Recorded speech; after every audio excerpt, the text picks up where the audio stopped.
and welcome back to another edition of the Worked Shoot Alliance. I'm Randy. I'm Jim. And David. And you could say we're a group, right? A trio. A trio, a faction, an iconic YouTube stable, if you will. No, not that. Fingers crossed one day. One day. Yeah. So let's look at the greatest stables in professional wrestling, and let's just start with possibly the most iconic, and that is the Four Horsemen.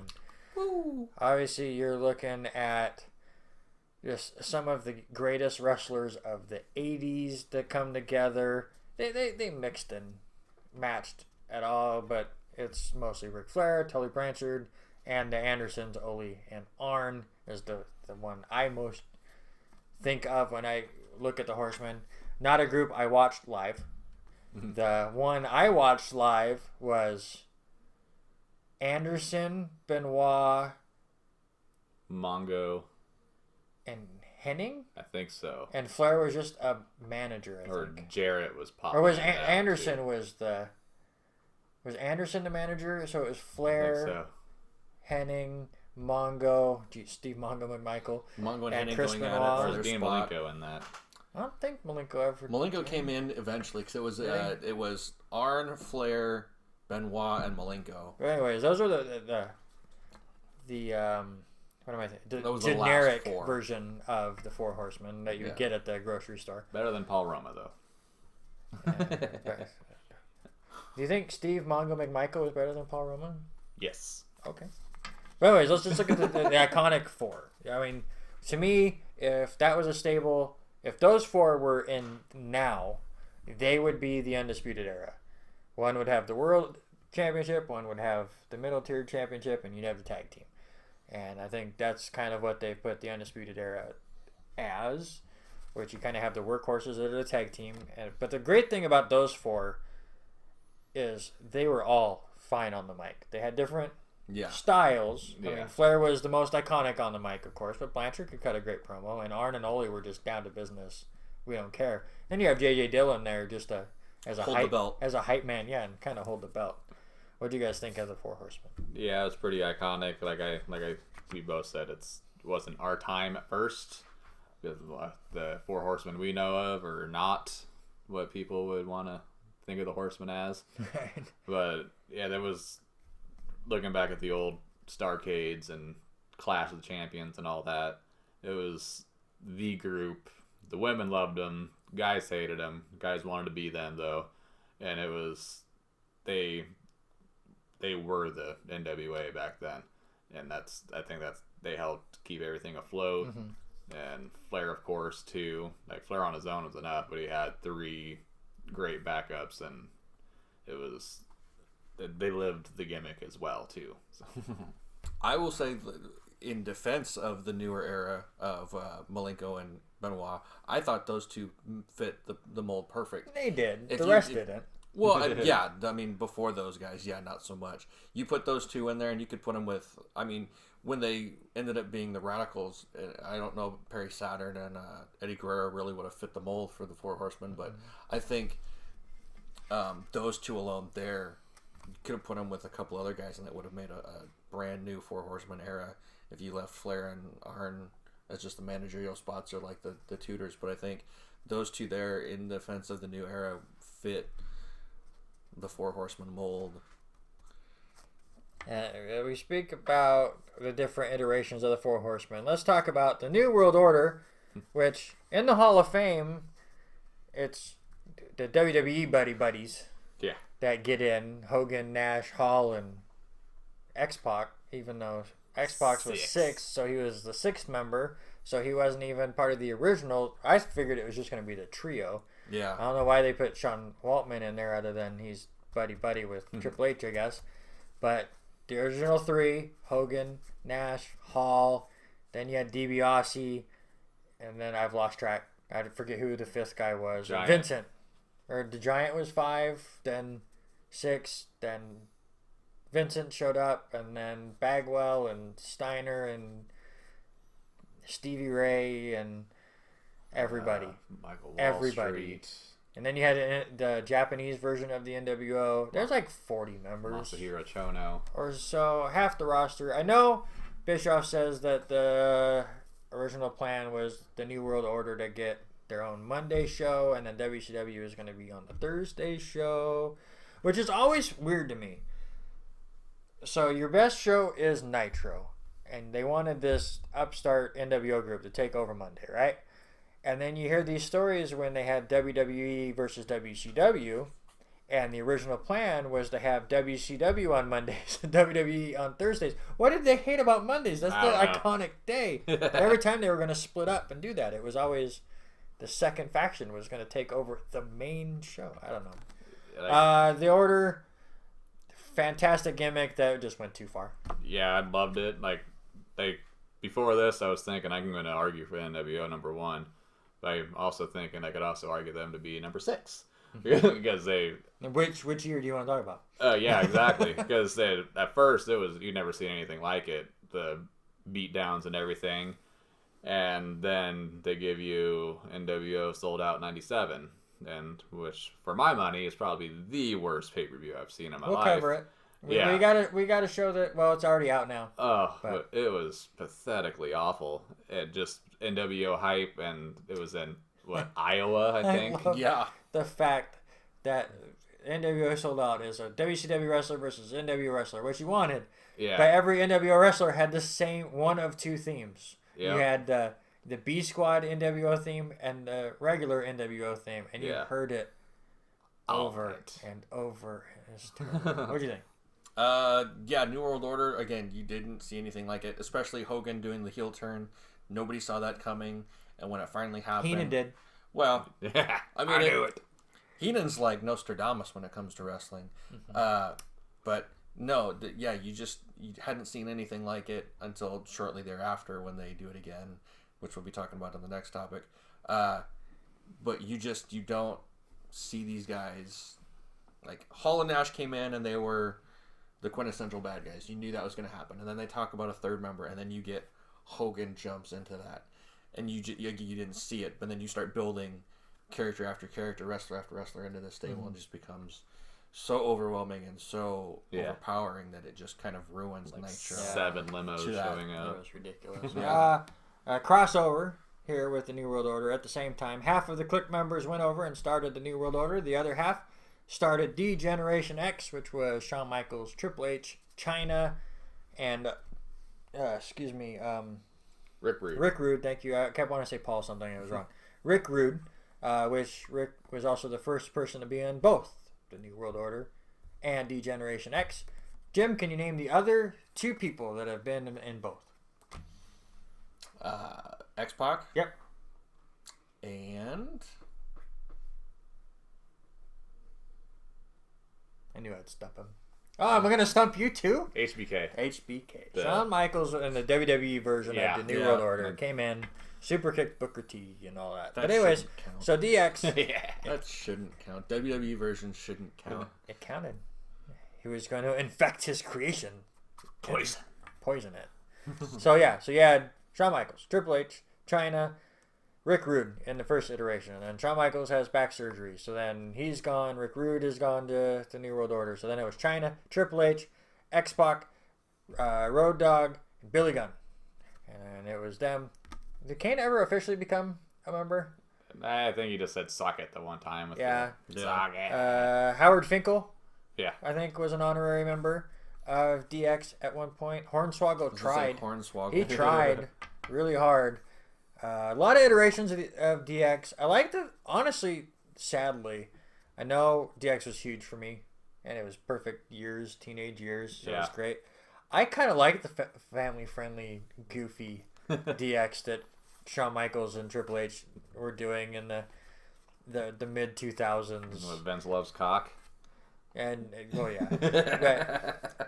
and just the weird sign. I mean, some of it was really stupid, but I loved the shilling. I think. Buy this on WWEshop.com. I loved it. When HBK did a Shane McMahon, that was my favorite. Yeah. But that was, I think, the most iconic for DX was when they dressed up as Vince and Shane, and as they dressed up as our next thing. But I want Jim to talk about DX. Again, you get those guys, Shawn Michaels and Triple H, just running roughshod, doing all their little practical jokes, the little windshield wipers for Slaughter talking, Slaughter. the barbecue scene where they bring out their hot dog sausages and stuff like that, and China standing there being the mute muscle, but it just worked. And then you get to that new iteration where they bring back X-Pac, they bring in Road Dogg and Billy Gunn and the New Age Outlaws, and that just those for their 5 with China run the show. Yeah, and that was definitely during the time of stables in WWE. And their little invasion. Needed to be, yeah. Yeah, we got 2 more here that we're going to talk about that were in that same time. The Nation of Domination, which I don't think I could tell you the original group. I want to say it was Farouk, it was Savio Vega, it was Crush, and then... kind of some backup muscle with D'Lo, because he was just in a was suit. D'Lo after The Rock? He was before. I think he was before, because Was he he was before? in like the suit. He was always one of the guys in the suit getting Yeah, his ass and then kicked. The Rock joined. Kama was the same way. Godfather was Yeah. in that same role. And then The 2 white dude rappers. wasn't Ahmed Johnson supposedly supposed to be part of that group as well? I think he was getting recruited. And then he fought against them a lot. Yeah. So it was an okay stable, I think. Most notably for creating The Rock and all of that. I think it really helped Farouk. He was floundering with the weird blue helmet thing. And, I mean, he was managed by Sonny, which was fine. Yeah. But I think I know where I'm going to put them. Yeah. I really liked the group, like, as a kid even. Like, obviously, I'm far from being a member of them, but it's almost like... Are you with the white guy rappers? It was semi, almost racist angle, like the way they went with some of them.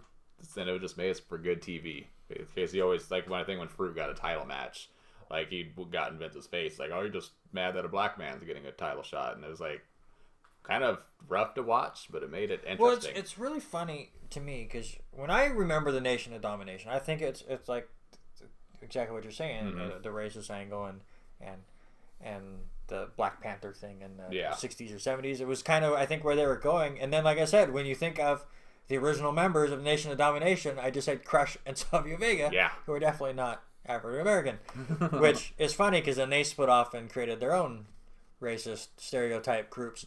The 90s were weird. Yeah. Let's go on to the Corporation, which kind of worked with DX for a little bit.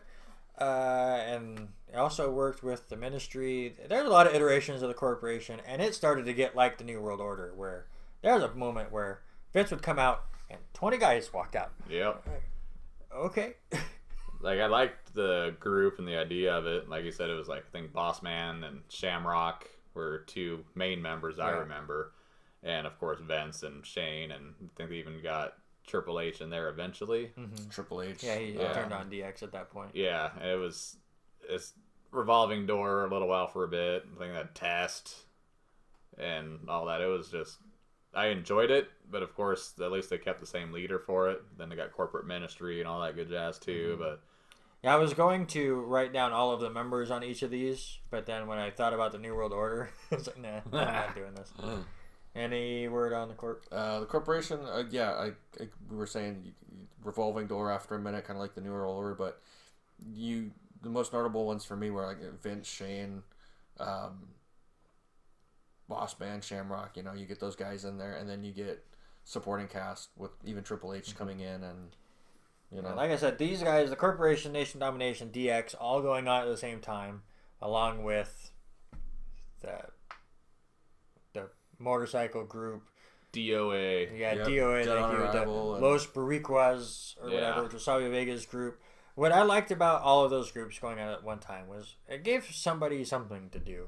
And even though, so you had Savio Vega and these 2 other guys I can't even remember because they were just part of Miguel Perez, because he had the really hairy back. I think that's who that was. There you go. But he would have never gotten anywhere without stables. And I think WWE could do a little bit more of that. We talked about that in a past episode. It just put them. I mean, they try to sometimes, and it's just really awkward. But I mean, like newer guys that would work really well together, and I would like to see that. I think because it worked in the '90s. Some of them were way over the top, but would 8-Ball and Chains ever done anything if they weren't with Crush and the DOA or whatever? Yeah. Which I'm surprised Undertaker didn't join later, but that's neither here nor there. Reboot.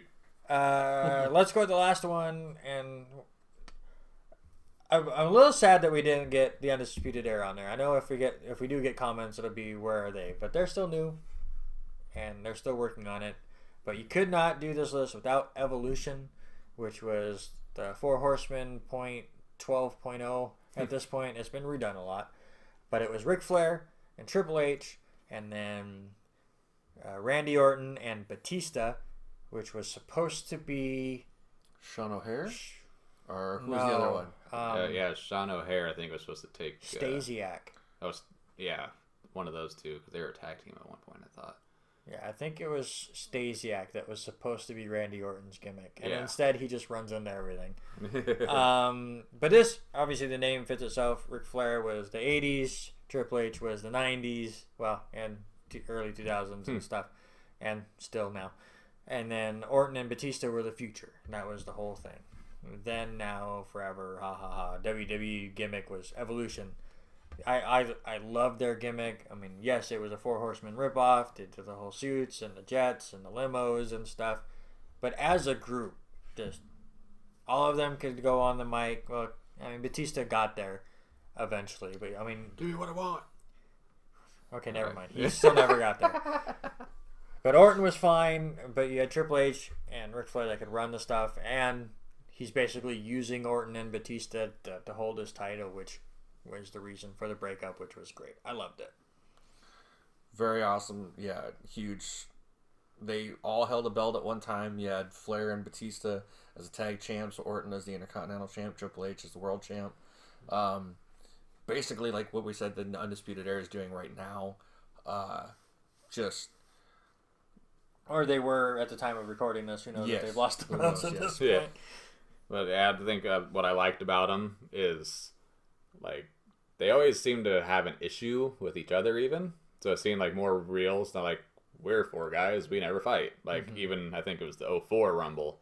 Batista was cleaning house, and then Ric Flair tries to eliminate Batista. And it was just hysterical the way he tried. Falls over. Yeah, but it was like, well, I'm going to try to win the Rumble, but I'm going to try to eliminate you. So good. And there always just had to be, there's always some sort of issue. And of course, like when Orton won the title and he got the boot and setting up Batista and Triple H at WrestleMania, which I think is one of the best WrestleMania builds to me, because they never really touched each other. Like even in the Elimination Chamber, just a little bit of when Batista was getting pinned and Triple H was starting to get up, and then he just dropped down again and let him get pinned. Yep. It was just like their formation was great and the breakup was even better because of great stories for it. Absolutely. All right, so those are our 6. 6 is Nation of Domination. Yeah. 5th is the Corporation. Yeah. I think those are the easy ones. Now we get the fun. Horsemen, DX, Evolution, New World Order. Jim, who's 4th? I will say Evolution, just because it's a ripoff of the Four Horsemen. All right, that we can understand. I say Four Horsemen. Is 4th? Yeah. Because for me, obviously, just not being as old as big Horseman fans, they turned to a revolving door also. Because like they said, there's Barry Windham, Sid, Sting, Paul Roma, one of the Japanese dudes. Is that why Paul Roma is? Paul Roma, yep. Mongo, Pillman. Yeah, it went on a little bit. WCW did for many years go, we need something. Yeah. Bring back the Horsemen. So I can see that. Yeah. Evolution 3rd then? Yeah. Because the whole time I was thinking like wrestling probably wouldn't be around today if it weren't for New World Order and DX. Yes. Well, at least the big companies. And I know you were going to fight for one. I think it still is. I think so too. Because that changed wrestling. Yeah. And DX was the counter to it. And it definitely became a crutch. I think. Yeah. But, man, got 30, 40 members at a time. But I would go online and list that like I did the title changes in WCW in 2000, but I still haven't caught my breath from doing that a few months ago. Vacant was hardest. I have disagree no with any of these? disqual with any of that. Cool. So, 6th, Nation of Domination. Corporation is 5th. Four Horsemen is 4th. Ha ha ha. But Evolution is 3rd. DX is 2nd. And our best stable is the New World Order. Again, we'd love a like, a share, subscribe, any of that stuff. Hit the notification bell if you so want to do that. And leave a comment down below with what we thought you missed or what you liked or anything like that. oddities, probably. Oddities would have been number 7. Job Squad Flock. number 8. Oh, the Flock was 83rd. And the Union. I'm going to pretend like I remember that one. Because I have no clue who that is. And of course, we're always looking for suggestions for episodes. So leave those in the comments below as well. And we will see you next week. Indeed. Later.